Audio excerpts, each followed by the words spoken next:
Emily stood at the threshold of her small, cluttered apartment, her suitcase resting at her feet.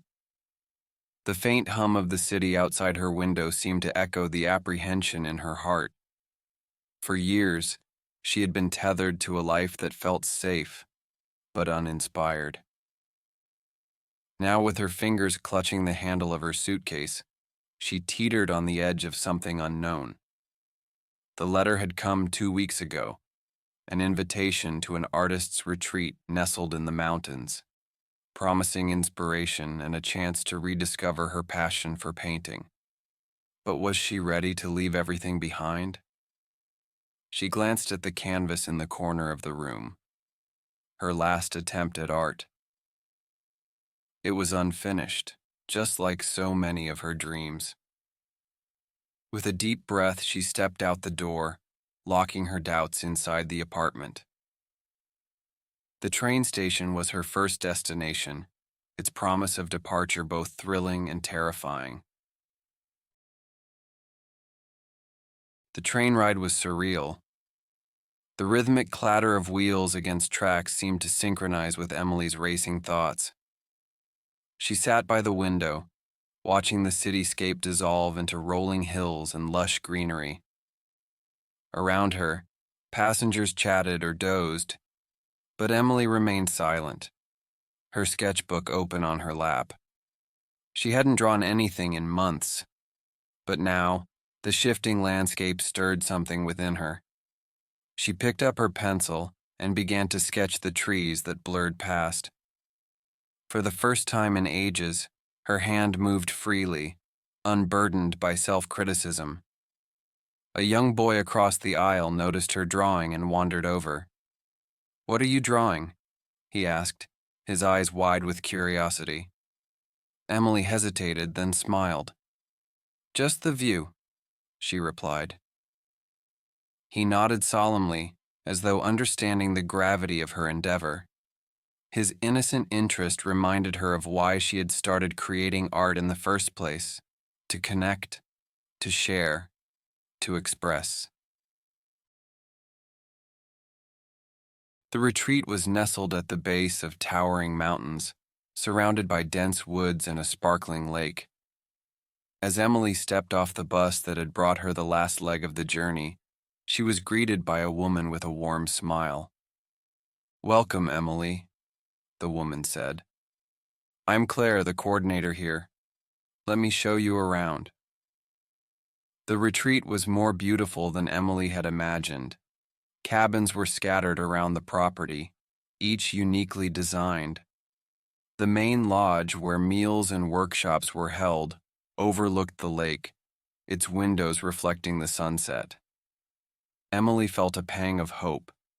Perhaps this was exactly where she needed to be. Her cabin was cozy, with a small desk by the window and a blank canvas propped against the wall. That night, as she lay in bed, listening to the sounds of the forest, she felt both exhilarated and overwhelmed. Tomorrow, she would face the thing she had been avoiding for so long: her art.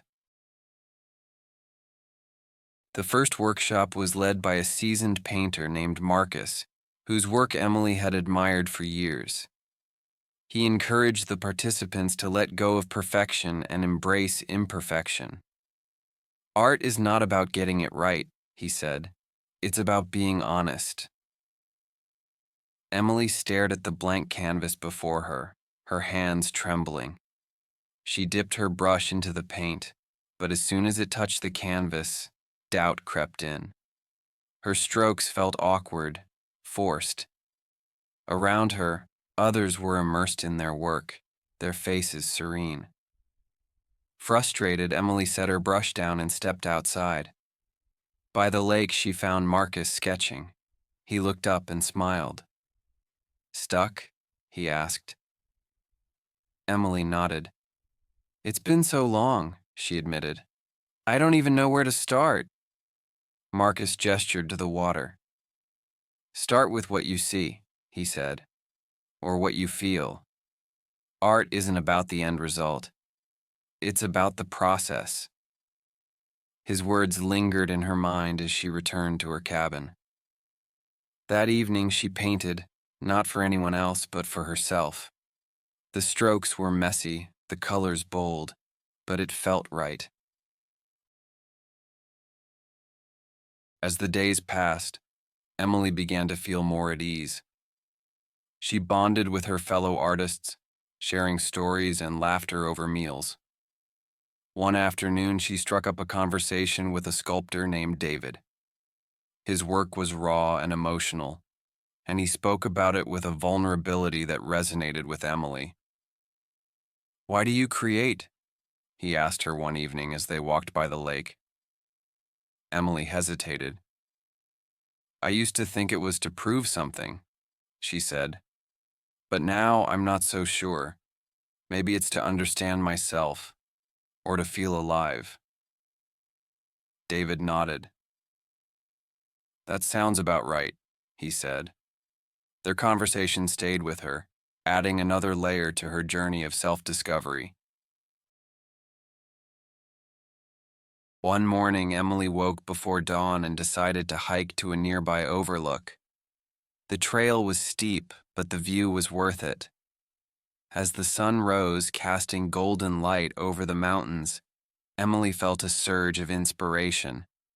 She pulled out her sketchbook and began to draw, her lines capturing the majesty of the scene. Back at the retreat, she translated the sketch onto a larger canvas, pouring her emotions into every stroke. The piece was unlike anything she had done before. Bold, vibrant, and deeply personal. When she finished, she felt a sense of fulfillment she hadn't felt in years. At the end of the retreat, there was an exhibition where participants displayed their work. Emily's painting stood out, not because it was perfect, but because it was honest. As she watched people admire her piece, she felt a sense of pride, not in the recognition, but in her courage to create again. Claire approached her, smiling. "You found your voice," she said. Emily nodded, tears in her eyes. "I think I have." As Emily packed her belongings, preparing to return home, she felt a mix of sadness and excitement. The retreat had been a turning point, but her journey was far from over. She knew there would be challenges ahead, but she also knew she was ready to face them. On the train ride back, she opened her sketchbook and began to draw. The city loomed in the distance, but this time, it didn't feel like a cage. It felt like an opportunity, a blank canvas waiting to be filled.